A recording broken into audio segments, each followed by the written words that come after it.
start by saying that aimed at curtailing in our nation. Accordingly, troops will continue to respond with overwhelming military force against any group that threatens the safety of citizens and troops alike. The men and women of the military will continue to put themselves in harm's way time and time again in order to protect our great nation. In the course of its operations, neutralized 28 terrorists, while 92 of them were arrested. 6 gun runners, 3 kidnappers, 6 collaborators, and 7 perpetrators of oil theft. Troops also rescued 82 kidnapped hostages and denied oil thieves the estimated value of over 870 million naira. Troops equally recovered 108 weapons and 556 ammunition. The breakdown of these weapons and ammunitions are as follows: AK-47 rifles 22, PKT gun 1, pump action gun 6, Den gun 4, fabricated rifles 1, Galileo rifle 1, rocket propelled gun bombs 1, hand grenades 44, among others. It is stating the obvious that the armed forces possesses the power and the will to hunt down those who wish to bring harm to our citizens. The ongoing operations is a direct message to those who question the resolve of the military. It is also a message to members of the violent extremist groups that think that they can hide. They can be rest assured that others will raise their sons and their daughters. That is, if they have sons and daughters. Now, let's take a look at our operations, beginning with the Northeast, where we have Operation Harden K. Troops of Operation Harden K arrested a terrorist collaborator and kidnapper at Gujba and Kaga local government areas of Borno and Yobe states, respectively. Additionally, terrorist combatants surrendered to troops at 3 different locations, namely Kukawa, Konduga, and Bama local government areas of Borno State. The operations resulted in the elimination of terrorists, rescued kidnapped hostages, and the recovery of arms and ammunition. For instance, on the 9th of August, 3 terrorist combatants surrendered to troops at Kukawa and Konduga local government area of Borno State. One of the combatants was identified as Malam Abba Mudu, Items recovered from him include 3 AK-47 rifles, 26 rounds of 7.62 mm special, 3 magazines loaded with 60 rounds of 7.62 special, and 3 empty magazines. On the 8th of August, troops ambushed terrorists at Kuka in Konduga local government area of Borno State. Following a firefight, troops eliminated one of the terrorists while others fled with injuries. Troops recovered 63 rounds of 12.7 mm ammo and 1 improvised explosive device shell, among others. The air component of Operation Harden K conducted air recce over location Arena Chiki. The location was confirmed to have terrorist presence and activities. Consequently, airstrikes were conducted, degrading and neutralizing the terrorists. Overall, in Operation Harden K, troops recovered 20 AK-47 rifles, 1 FN rifle, 1 Galileo rifle, among others. Troops eliminated 7 terrorists, arrested 5, and rescued 31 kidnapped hostages. 28 family members of terrorists that were recovered from their camp after the elimination of the combatants, which were their husbands, are also in troops' custody. Profiling is ongoing. Next is the North Central, where we have Operation Safe Haven. Troops of Operation Safe Haven arrested a notorious kidnap gang leader and his foot soldiers at Mangu local government area and Bokos local government areas of Plateau State. Troops in the course of operations also recovered arms and ammunition. For instance, on the 8th of August, troops arrested a notorious kidnap gang leader identified as Alhaji Abdul Karim Bawa at Janaret Market in Mangu local government area of Plateau State. The suspect has been on our watch list. He was tracked and apprehended. Overall, troops of Operation Safe Haven recovered 1 AK-47 rifle, neutralized 2 gunmen, rescued 2 kidnapped hostages, and arrested 6 suspects. We can now roll over to another operation in North Central, Operation Wild Stroke. Troops of Operation Wild Stroke conducted fighting patrols and arrested an impostor at Wukari and Guma local government areas of Taraba and Benue states, respectively. Troops ambushed kidnappers and rescued hostages at Nasarawa local government area of Nasarawa State. Troops equally recovered arms and ammunition. For instance, on the 10th of August, troops ambushed a kidnap syndicate in Nasarawa local government area of Nasarawa State.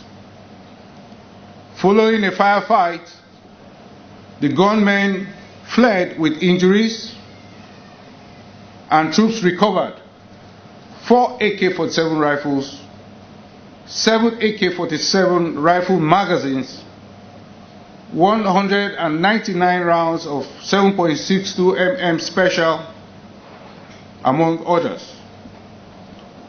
Overall, Troops of Operation Wild Stroke recovered 4 AK-47 rifles, 199 rounds of 7.62 special, 7 AK-47 magazines, neutralized 1 terrorist, arrested 5, and rescued 1 kidnapped hostage. Let's now cross over to the northwest,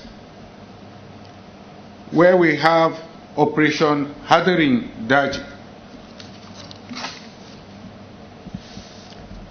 The troops of Operation Hadarin Daji continued to degrade terrorists in their general area.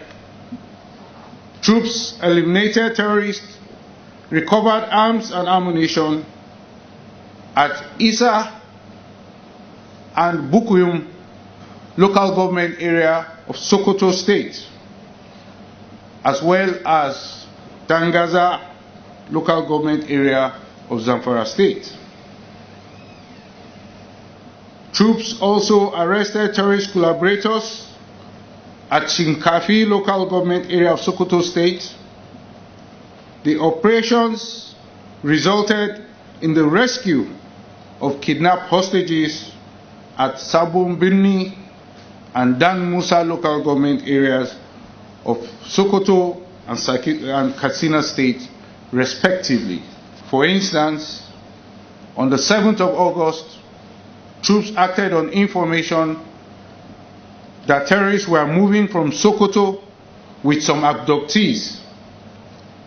Troops responded and ambushed the terrorists at the outskirts of Bukuyum local government area of Zamfara State. Following a firefight, troops neutralized 10 terrorists while others fled. Troops recovered 6 AK-47 rifles, 1 PKT gun, 5 AK-47 magazines, 20 rounds of 7.62 special millimeter ammo, 3 mobile phones, among others.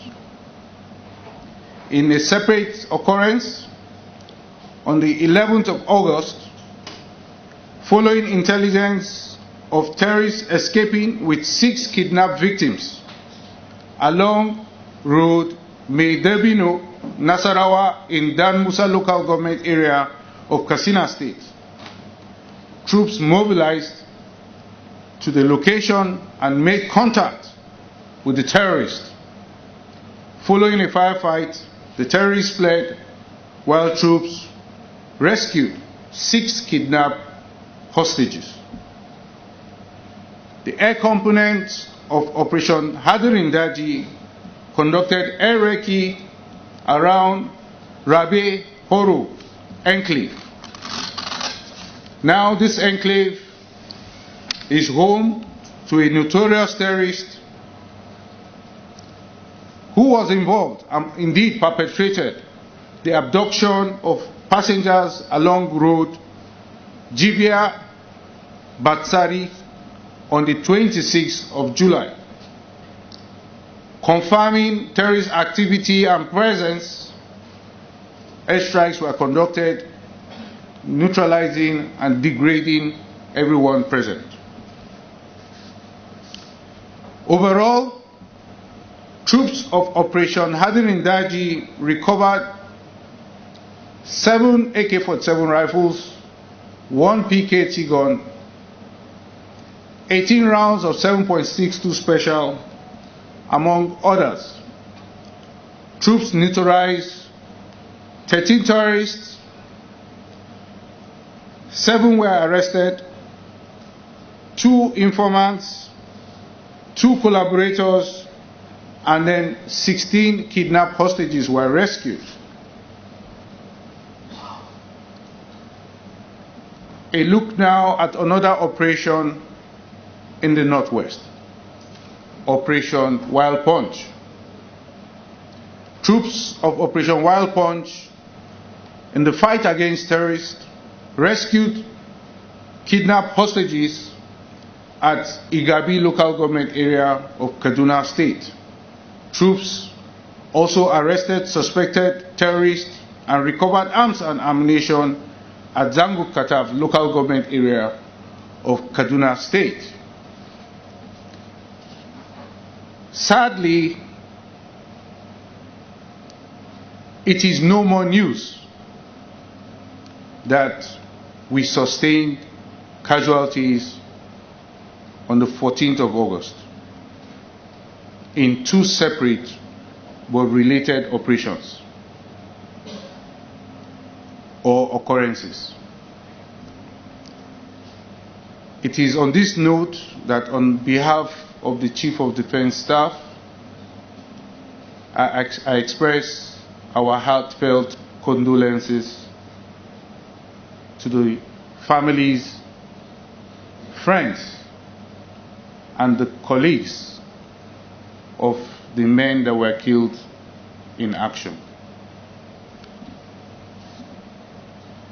In the first instance, troops, while conducting offensive operation, entered into an ambush in Kudu General Area in Chiroro local government area of Niger State. And then the ambush and the firefight resulted in the death of 3 officers, 22 soldiers, while 7 were wounded in action. As a result of this, there was need for casualty evacuation, whereby the Air Force helicopter was dispatched. While that process was on, that operation was on, and inbound to Abuja, the helicopter crashed. And it crashed to Kaduna, sorry. It crashed. And it crashed with 14 of the previously killed in action personnel at the ambush, 7 of the previous wounded in action personnel at the ambush, the 2 pilots for the helicopter, and 2 crew members. One thing is for sure: no one, no group will strike at own troops without injurious consequences. The air component of Operation Wild Punch acquired targets on terrorist enclave at Kuriga and Bidningwari local government area of Kaduna State. The locations were confirmed to have terrorist activity. Accordingly, airstrikes were conducted. Next is the South-South, where we have Operation Delta Safe. Troops of Operation Delta Safe sustained the momentum against the activities of crude oil theft. Troops destroyed several illegal refining sites and recovered stolen products. Troops also arrested suspected gun runners and recovered arms at Obudu and Boki local government areas of Cross River State. The air component of Operation Delta Safe conducted air interdiction at Bile.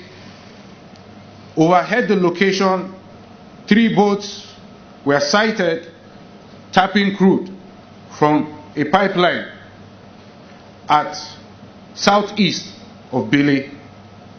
The targets were acquired and struck.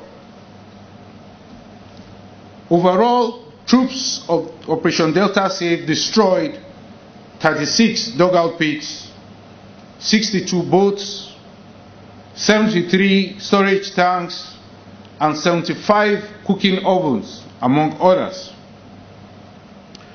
Troops also neutralized 3 gunmen, arrested 12, and also arrested 4 gun runners and 7 perpetrators of oil theft. Last and not the least of the operations is in the northeast, where we have Operation Udoka. Troops of Operation Udoka arrested indigenous people of Biafra and their Eastern Security Network cohorts at Nnewi South local government area of Anambra State. Troops also raided the hideout of this group at Igbo Eze North local government area of Enugu State and neutralized gunmen at the location. The operation equally resulted in the rescue of kidnapped hostages. For instance, on the 10th of August 2023, troops raided suspected indigenous people of Biafra and the Eastern Security Network cohorts criminal hideout in Igbo Eze, North local government area of Enugu State. Troops made contact with the terrorists. Following a firefight, troops eliminated 3 of the group members. Troops recovered 2 pump-action guns as well as 1 locally fabricated rifle. Overall, troops of Operation Udoka eliminated 3 indigenous people of Biafra and their Eastern Security Network cohorts, 4 pump-action guns, 1 fabricated rifle, arrested 18 of them, and then rescued 2 kidnapped hostages. Now, I want to conclude by saying that the outcomes of these operations as enumerated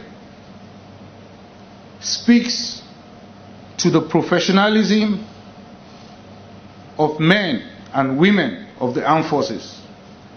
It speaks of their courage, and it also speaks of their bravery. These men and women put themselves in harm's way time and time again to protect our great nation. Troops will continue to use superior military force to eliminate any group or groups that constitute a threat to the safety of citizens and armed forces alike. Lastly, I will say that no group will strike own troops without injurious consequences. Thank you, and I will yield the floor. You mentioned that troops will bring overwhelming military force to bear on any such groups. As I speak to you, there are men and women of the armed forces out there in the field continually putting themselves in harm's way in order to secure citizens and our nation. We will continue to do that and disseminate any force that stands in our way. Thank you very much. And that's the reason why we continue to advise our citizens to be wary of the kind of things they keep on sending around social media. When our citizens allow themselves to be used as conduits or as communication equipment to spread propaganda by enemies of the people by criminal elements, I want to begin to understand why we're where we are today. Whether they really want us to get to the bottom of this situation. The Nigerian Armed Forces have continued to be very, very, very open about its operations.